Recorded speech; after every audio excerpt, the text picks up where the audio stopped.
Your thumb is moving, the screen is glowing, and the world is speaking to you. The question is not whether you use social media. The question is whether you use it with intention, with integrity, and with the spirit of Islam. The Prophet, peace be upon him, taught that your tongue is a reflection of your heart. In the digital age, your screen is an extension of your tongue, and every post, every comment, every share is a record that will be presented to you. A 2025 study in the Bukhari Journal formulated 4 operational digital ethical principles from the Hadith of the Prophet: information integrity, control of digital expression, public communication etiquette, and social responsibility. Stay for number 1, the intention that changes everything. Before we begin, we have gathered the daily practices of the Beloved, peace be upon him, into one book, the Sunnah Home Manual, 40 practices, every hadith verified. Now, let us put down our phones for a moment. Let us ask ourselves, how do we use social media like a Muslim? Let us begin with number 1. Reset your niyyah. The Prophet, peace be upon him, said, actions are but by intentions. This is the foundation of all actions. It is the filter that transforms the mundane into worship. The scholars explain that your intention is what determines the reward of your actions. If you use social media to spread good, you will be rewarded. If you use it to spread harm, you will be accountable. The Prophet, peace be upon him, said, whoever guides to something good has a reward like the doer of it.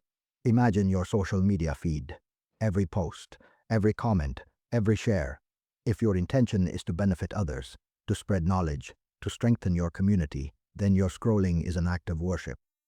But if your intention is to seek attention, to engage in gossip, or to waste time, then your scrolling is a source of sin. The scholars remind us to renew our intention at the beginning of every action.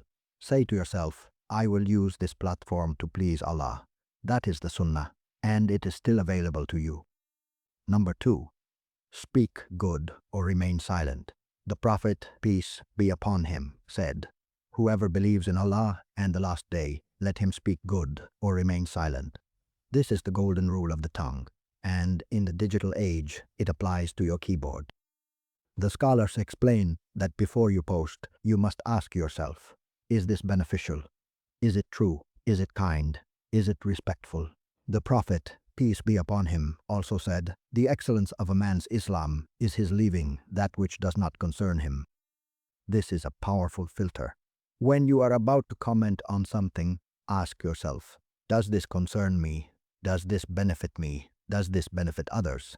If not, it is better to remain silent. Imagine your social media timeline. You see a post. It is gossip. It is backbiting. It is negativity. The Prophet, peace be upon him, said, do not be a person who follows the faults of others. That is the Sunnah.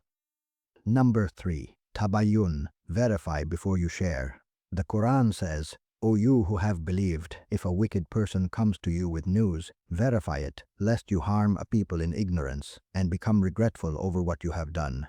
This is a direct instruction to verify information before spreading it. The scholars explain that this is especially important in the digital age. Fake news is rampant. Rumors spread like wildfire.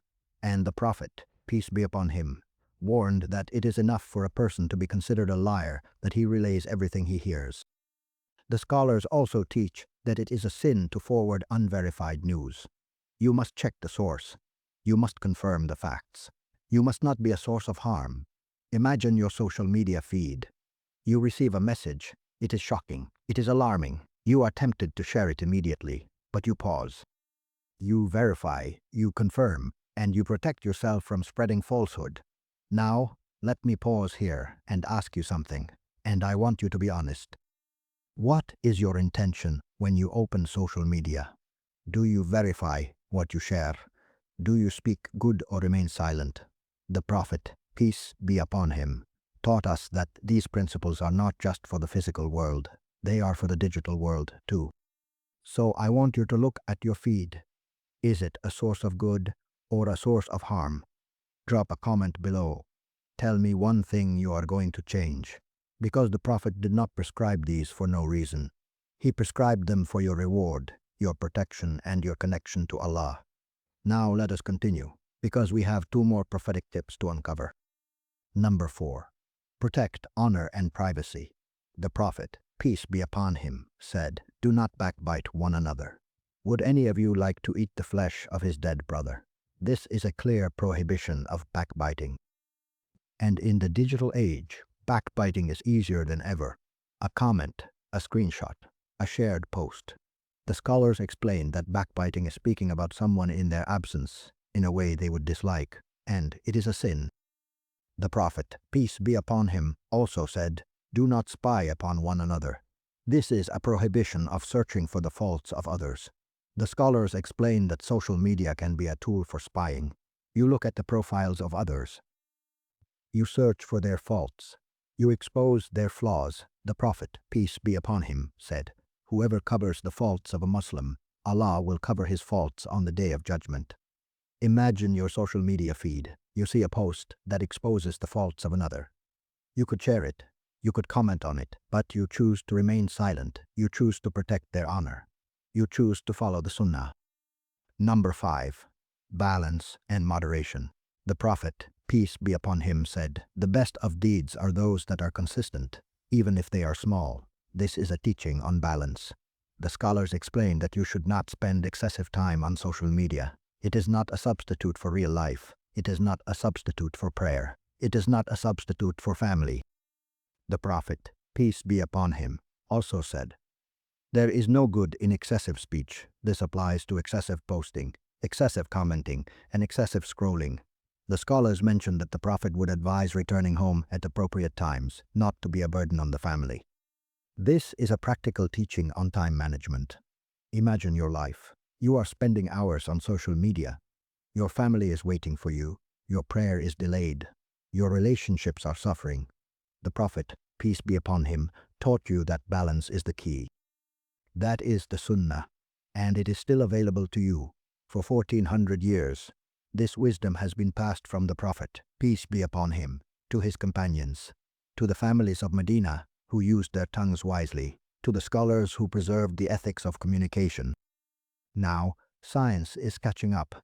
It is confirming what we already knew in our hearts, the intention that transforms the mundane, the verification that prevents harm, the protection of honor that preserves dignity, the balance that protects your time. These are not just spiritual ideals, they are the prophetic protocol for digital life. But let me be absolutely clear. The cures Allah has placed in His creation are not miracles, and they do not replace your doctor's care. They are the means He has given through the Sunnah. And they are blessings. Now, if you want to explore this further, I urge you to watch our video on the prophetic etiquette of the tongue, the words that heal and the words that wound. The modern research on digital ethics will astonish you. That video is waiting for you. Click it now. May Allah grant you and your family complete shifa. May He make your social media a source of reward. May He protect you from the harms of the digital world. And may He unite you all in the gardens of paradise. Assalamu alaikum.